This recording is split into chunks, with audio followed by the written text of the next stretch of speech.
On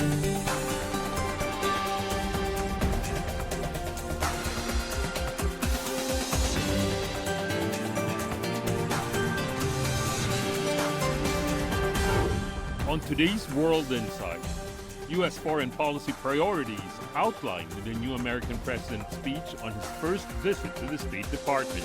What do they mean for China and the rest of the world?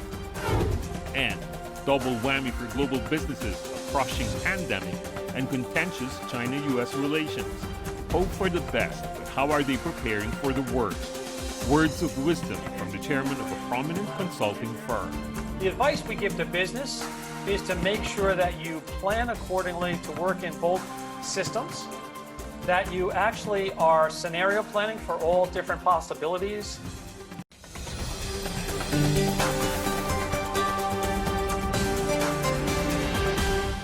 Here is our host, Tian Wei. Hello, I'm Tian Wei, and welcome to World Insight on CGTN. We start today's program in the United States, where U.S. President Joe Biden delivered his first foreign policy speech more than 2 weeks after taking office. In the wide-ranging address, he touched on various issues, including relations with Yemen, Russia, Myanmar, and of course, China. Mr. Biden underscored the message that, quote, America is back. That is the slogan indeed. And diplomacy is back at the center. That is a slogan as well, as he outlined some of his foreign policy priorities. He did mention an intertwined approach to matters of domestic and foreign concern. There's no longer a bright line between foreign and domestic policy.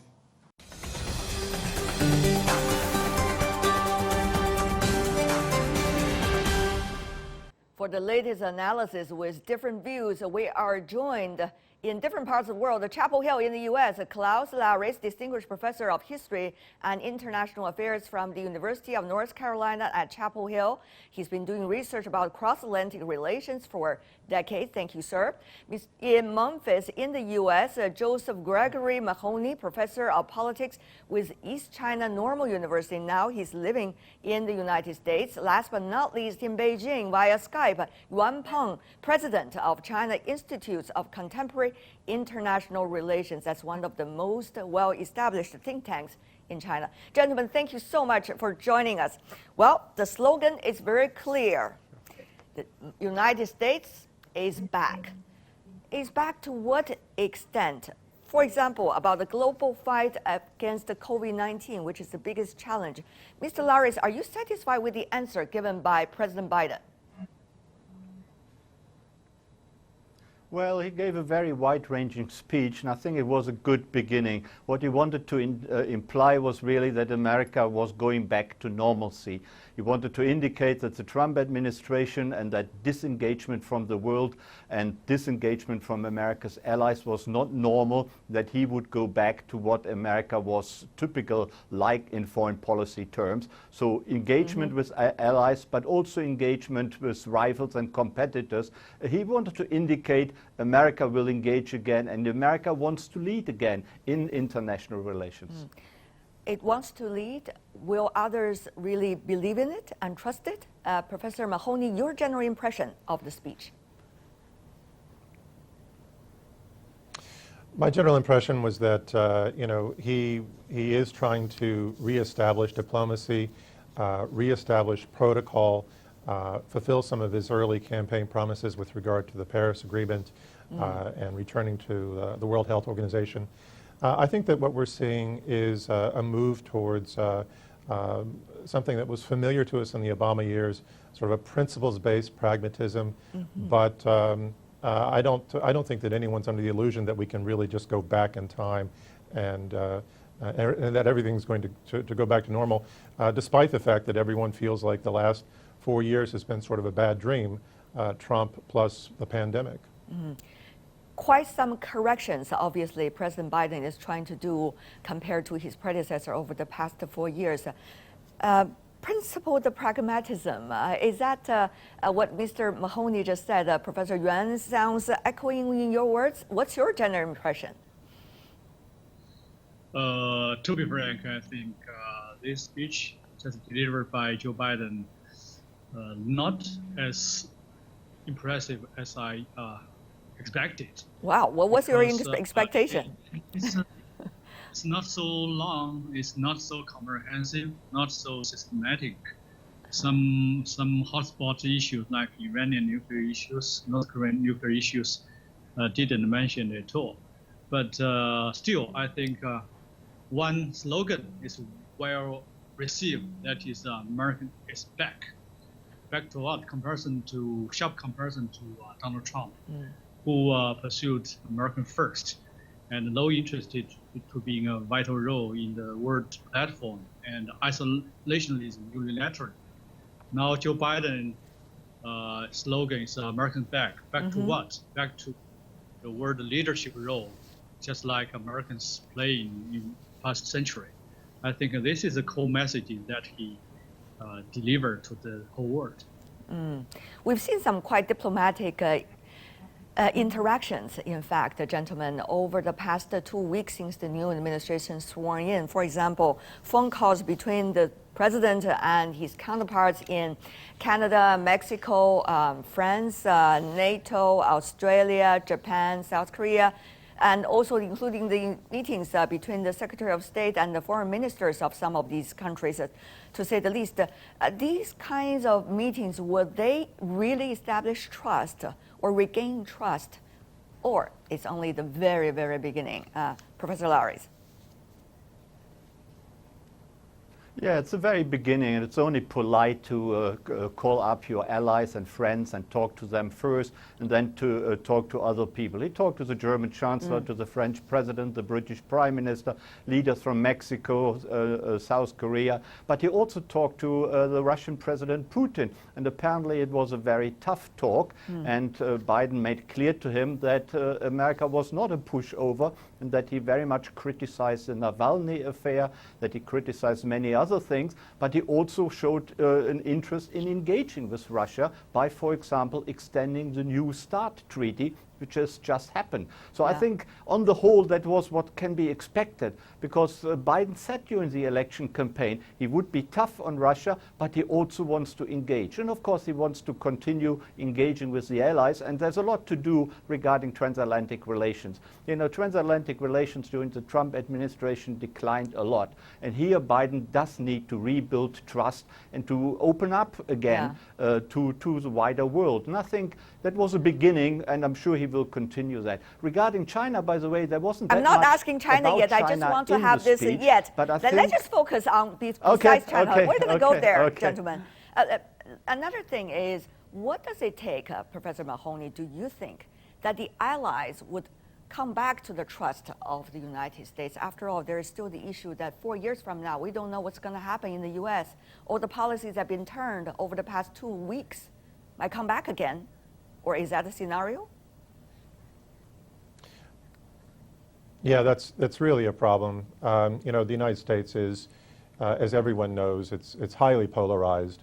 You know, if Biden is not successful, or if the country at large, or if there are just broader issues and COVID's not under control, if we don't have a firm economic recovery, if we don't have more support leaning in the direction of one party versus another, the Democrats are going to lose the midterms, potentially lose both houses. The margins are that close, the House and the Senate. And, you know, we could be tipping towards more dysfunction and the return of people who, like Pompeo or Pence, who take a very different view, right? And you know, right now we see that you know, Trump spent his 4 years in office reversing almost everything Obama touched, and we see in the first few days Biden reversing everything that Trump touched. And so I think it's really difficult for people at this point to know not just what Biden is going to do, but what he's going to be able to sustain. And we've seen in the past, we saw, for example, with Clinton, where he had that tremendous loss in the midterms in his first term, where he really shifted tactics. And I think that's the big problem right now for anyone who's looking at the United States and looking at the United States relative to other countries that have more stable political systems. We'll see what's going to happen. But of course, there's the elephant in the room that we really need to mention. That is the relationship between the United States and China. In his first foreign policy speech, Mr. Biden minced no words about China-U.S. competition. Take a look at this. take on directly the challenges posed by our prosperity, security, and democratic values by our most serious competitor, China. We did notice that he's using the word competitor. Also in his speech, Mr. Biden said that his administration is ready to work with Beijing when it's in America's interest to do so. Now, Professor Yuan Peng, you've been doing research about China-U.S. relations for decades, preparing so much about what's likely to be the scenarios. Tell me your response toward these words. Yes, I've noticed that Joe Biden intentionally, very carefully, and smartly use this term, that is competitor, but add some adjective that is the most serious competitor. On the one hand, want to make difference from Donald Trump, who view China as a rivalry, adversary, or some like Mike Pompeo even called China enemy. So Joe Biden is different, use a competitor, challenging rather than threat. But on the other hand, based on it's now very bad domestic political phenomena, we call China as the most serious competitor. So how to balance competitor domestically and to improve the relations in the future? I think Joe Biden is very smartly used this term. But from this, I can see that Biden's term leave us some expectations for the future U.S. and China relations, which both countries can play in the near future. Very interesting. You see space among the words that he used that could be common ground established possibly in the future. That's a good way of looking at it. In response to that, the response of U.S. President foreign policy speech, the Chinese Foreign Ministry says it seeks to work with Washington for better relations. Here's a quote of that. We hope that the U.S. will follow the public opinion of the two countries and the trend of the times, to look at China and bilateral relations in an objective and rational manner. That's a response coming from the Chinese Foreign Ministry. Professor Mahoney, your take. Well, you know, I think that there is a lot of opportunity for cooperation, and I do think that this was. I agree with you, Yuan Laoshi, that the speech was very thin. It wasn't long on substance, other than saying, I think, very differently than Trump, that the United States would, I think, somewhat. I think he made it clear, but maybe not as clear as we hoped, that Russia would be more of an adversary and distinguishes from China as a competitor, but that the United States would work with allies, competitors, and adversaries because we're facing existential crises, and he included in this the pandemic, but also climate control. Yeah. And I think these are areas of substantial overlap that Washington can cooperate with Beijing on, as well as reform of multilateral organizations, economic recovery, and I think even security issues. Professor Yuan, there has been several issues being mentioned several times, you know, about the climate change, about the fight against the pandemic, also about the economic recovery. That was pointed out by the Chinese Foreign Minister, State Councilor Wang Yi, many months ago, and then that was also reiterated in a stronger way by Mr. Yang Jiechi, China's top diplomat. And now we did hear some kinds of different tones of echoing from the new administration in the United States about climate change, for example. President Biden did mention about there are things that China and U.S. can do together as long as it is in the interests of the United States. So, Professor Yuan, how should we interpret this? Is there a way to approach this from a positive side and bring some lower hanging fruits, sir? Sorry for my long question, but you know I really have to set the stage for you, sir. Yeah, I'm also thinking about the relations because Joe Biden's new administration do provide some window of opportunity for the relations. But this window maybe is not so big. Maybe the opportunity is not so long. How to seize this opportunity to restart the relations? I use several R's. Maybe the first R is a review.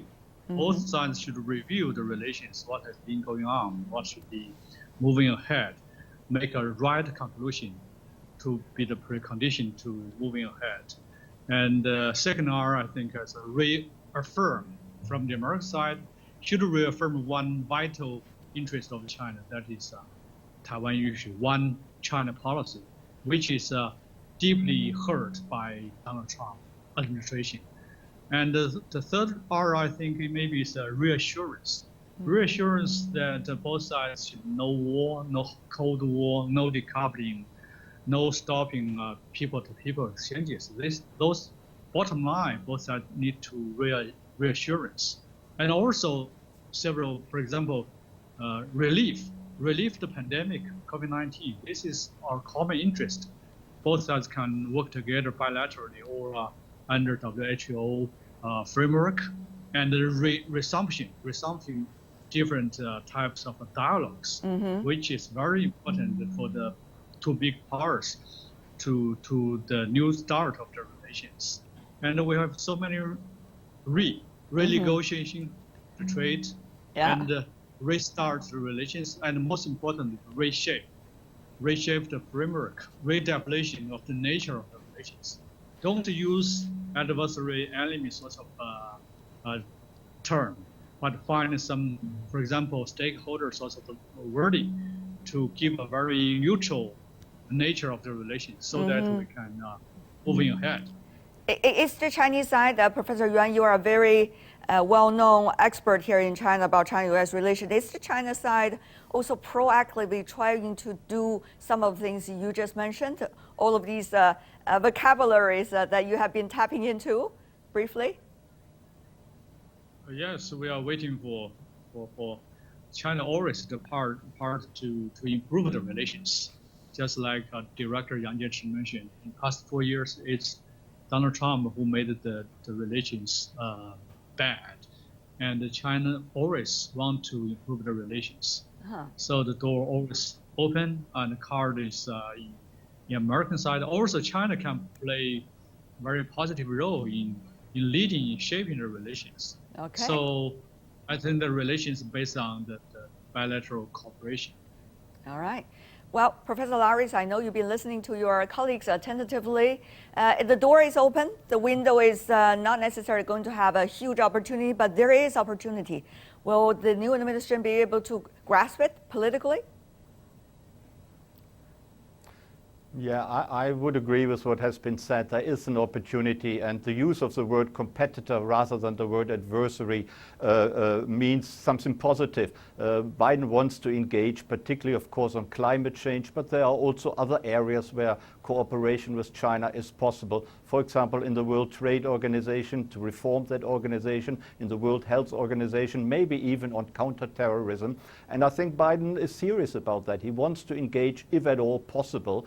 But of course, he also realizes there are areas of conflict: market access, intellectual property, South China Sea, human rights, Xinjiang, and so on. And I think he knows that. But I think he has an open mind, and he will grasp the opportunity. Having said that, Biden didn't actually say that much about China in his speech, and I understand there is a review going on in the State Department, in the White House. So I think there will be another major speech by Biden in a few weeks' time, perhaps maybe in a month or two, where he will say something much more focused on China and the relationship with China, because he knows the world is really dominated by two great powers, and that is China and, of course, the United States, and they need to coexist. Okay. Whatever people say about war and conflict, but both sides realize they have no choice but to coexist, and Biden is fully aware of that. All right, Professor Mahoney, your thoughts about rhetorics, Washington rhetorics. We've heard that so much over the past 4 years,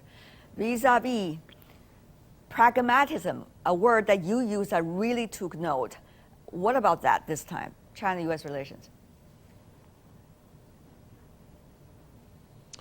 Well, again, I think that we can look at how Biden has already responded with respect to the New START treaty, the acknowledgement that he has to cooperate with both adversaries and competitors. I agree that it's a sharp change in the discourse from his predecessor, not just in terms of action, but also in terms of language.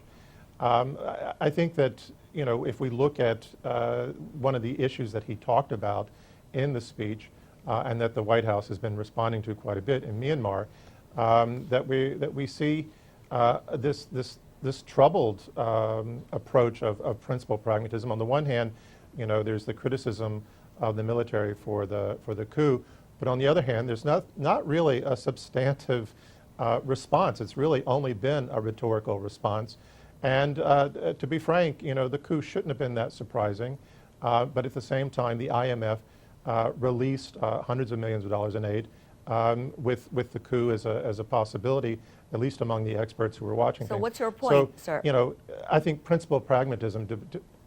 My point is that principal pragmatism is something that leans more in the direction of pragmatism and realism in politics, and doesn't always put principles first. And I think that's going to be something that's going to be really befuddling people as we move forward. Very interesting. Professor Yang, I want to come back to the talk about China-U.S. because this is what many people are watching today's program for. You know, building upon what just happened with the review going on in Washington, China, I'm sure, is also looking very closely about how to have its new plan toward Washington, and just the plan, and, you know, this tangle between the two countries. What are some of the barometers we should watch from now on? Let's just say over the past month or two, Professor. Professor Yuan. Oh, for me, sorry. Yes.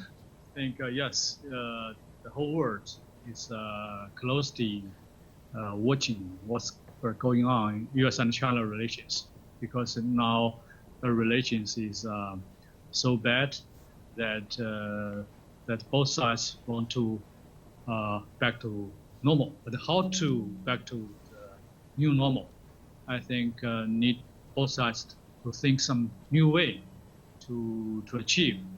I think one possible way is that the jointly cooperation in combating the pandemic, COVID-19, because this is the first priority for Joe Biden. And also, without the American relief of the pandemic, China cannot feel safe. Even our situation much, much better. Right. So we are in the same boat, and the world is looking forward the two big powers to cooperate, and need the whole world out of the bad situation. And also, I think the economic recovery. And the problem is that if Americans still view China as an adversary or competitor, and look the alliances first, and use alliances as a tool to deal with those competitor or rivalry, I think it's a very indirect way. Americans need to directly managing the relations with China, and China's door is open. I think this is very important. Very interesting point there. Just to inform everyone, earlier I had a talk with China CDC Director, Disease Control Center Director. He told me that he congratulated his a new American counterpart, that they had email exchanges, and they both agreed that they need to work together in order to have a safer world. That's an exact quote I could have from him. So there's a lot of things that are going on actually as we speak, gentlemen. It's very exciting.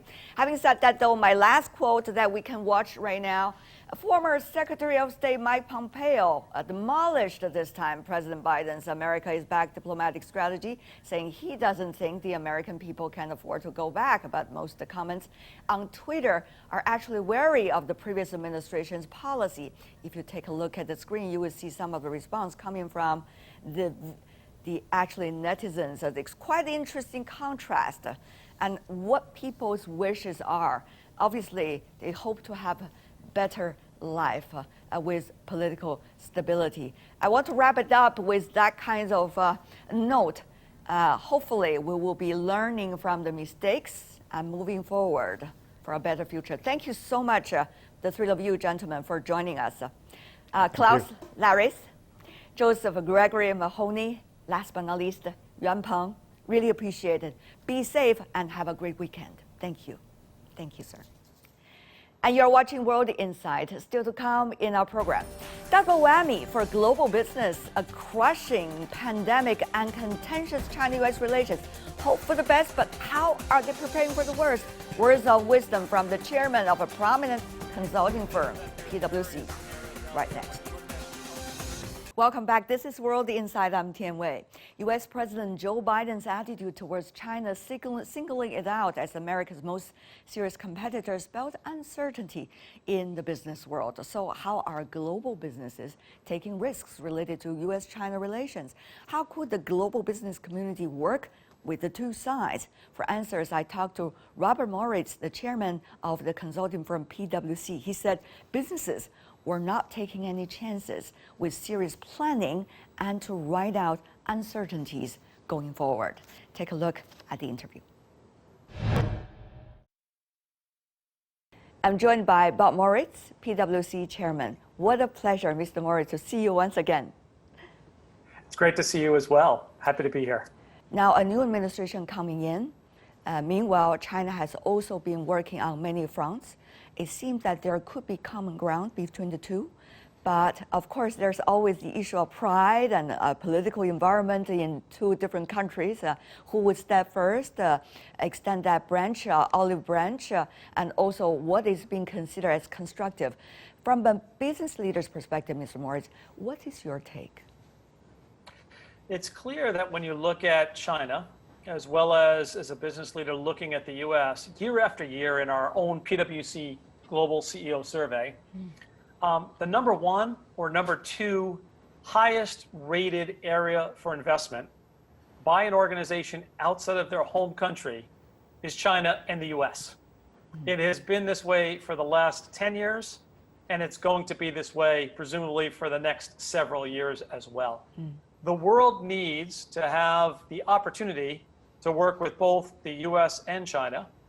The world needs U.S. and China to have more cooperation, but we have to be realistic in terms of two different systems that are working the way they are currently. And it will take some time for them to co-develop, but there is a lot of common ground. These challenges that I talked about, skilling, climate, social equality, and the like, as well as the vaccination, are not going to be solved within geographic borders. No. They need cooperation, and we're going to have to move to get that more so going forward. Having said that, business leaders around the world recognize the divide that exists today when you think about issues like technology, 5G, and the like, and are equipped to deal in that dynamic world that's changing all the time. So the advice we give to business is to make sure that you plan accordingly to work in both systems, that you actually are scenario planning for all different possibilities. We don't know when there might be an opportunity for the two countries to work together or where they'll grow farther apart. But nonetheless, the business community has to be ready and move with speed when these changes happen. It's going to be the most agile leadership teams that can move with that speed and urgency that I talked about before, that can navigate the uncertainty amongst the two countries, as well as around the world in terms of the many uncertainties that exist today. Those are the ones that are going to be successful, that actually are enabling both short-term, long-term success, and success that benefits their broader stakeholders, including of their shareholders. You know, I'm just personally curious, Mr. Moritz, how many scenarios are you working with right now, even regarding China-U.S. issues? I mean, how much time you have to work on scenario every day? That's to me, would be very interesting, Mr. Moritz. It's clear that there's various scenarios out there when you look at the uncertainty that businesses are dealing with today.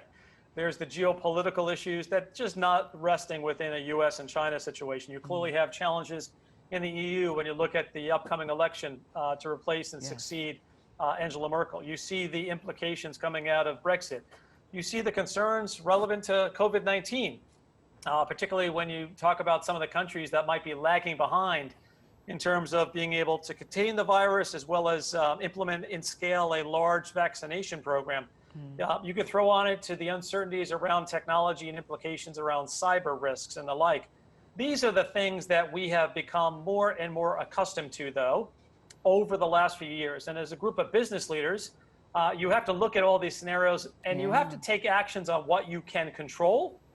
You have to do as best you can to try to work together with others, to try to influence, to try to get to more certainty. And then you have to scenario plan for those uncertainties and those remote events going forward.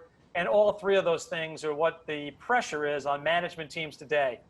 Those that stick to their strategy, those that manage their balance sheet well, those that take some risk, not avoid risk, but take some risk and actually think about the future over the long term with a stakeholder mindset and hold themselves accountable. These are the organizations that'll be doing well regardless of the uncertainties that they face going forward. Your job, Mr. Moritz, is to talk to business leaders and trying to come up around the world with the best strategy always. So tell me more specifically, if you were given a chance to sit in front of both the Chinese leader and the US leader, as a business leader yourself, what is that priority list you would present to them and say, maybe, gentlemen, take a look at this. They might work for us, all of us. What would that be? It's clear, without getting too detailed or too specific, that the world would benefit from a lot more cooperation cross-border and a lot more open access to both countries and other countries that are trying to do business in the US and, for that matter, in China. It's clear that, for example, sharing of data is going to be so much more important going forward. COVID-19 is a great example of that, Tian. The more we can share data, the more we can share research, the faster we can find solutions. The unfortunate reality is COVID-19 is in front of us. We will be dealing with mutations going forward, just like we have with the flu over the last X number of decades. This will not be the last issue we have. The more our countries can share data, research, lessons learned, and move with the speed and avoid duplication or gaps, the better off society will be. And that goes to the citizens of the world, not just the citizens of the US or the citizens of China for that matter. So I think as we look forward, there's many different opportunities. You'd have to take it sector by sector. Each sector has a long list of where we would come up with recommendations for potential change. And we continue to encourage business leaders to bring those recommendations to both sides as we think about the world of opportunities ahead of ourselves. Mr. Moritz, I like the word you just used, the urgency, isn't it? There is an enormous amount of urgency, that which is reflected. You know, just one example, I was reading a latest survey done by UNDP, surveying about 1.5 million people around the world from 50 countries about whether climate change is the biggest issue they are facing right now. They do believe so. Meanwhile, there has also been surveys about Oxfam, for example, Oxfam International, has been talking about how much carbon has been consumed, in fact, by the top carbon emission by the top 1% rich people of the world, almost 2 times than the poorest 50% of the population.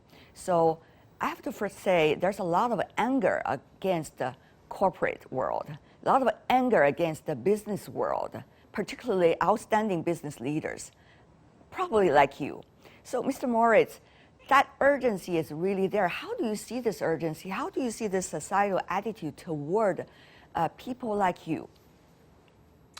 The reality is we have a big challenge in front of us as a group of leaders. And what I mean by leaders is our business leaders, and for that matter, our country leaders. First off, as we know, trust is important. In order to have trust, you need to engage with your stakeholders. You need to communicate the actions, not only what you're choosing to do, but also why you're choosing to do the things you are, and be responsive to the issues and demands that are out there. So what we see going forward, that anger is being put forth now in the sense of some of the protests, some of the challenges relevant to government, because they don't think that they're being served well, or in some cases by the activism that's happening against and being taken against companies and management teams and boards around the world. And this is where, again, the system has not served society holistically as well it needs to. And that's why the system needs to change. That's why it's important as we think about these reporting metrics that it's not just about the metrics. Yeah. It's actually about how do we change compensation plans to incent the right behavior? How do we reward the focus on not just providing short-term profitability, but rather thinking about the implications of climate, as you just said. So I think we're going to see over the next few years a lot more consumer and employee activism as well. That'll be another force for change, in addition to what we're seeing with investor activism. As you know, with the amount of money now that institutional investors are putting into ESG-driven funds are changing the marketplace. Likewise, our financial institutions are changing what they're choosing to do. Insurance companies choosing not to underwrite, banks choosing not to lend. To deal with some of these challenges is in response to the world demands and, again, the system that we've had in the past. On the other hand, Mr. Moritz, let's just be fair. The business world, to a certain extent, have not been presented with the best situation either.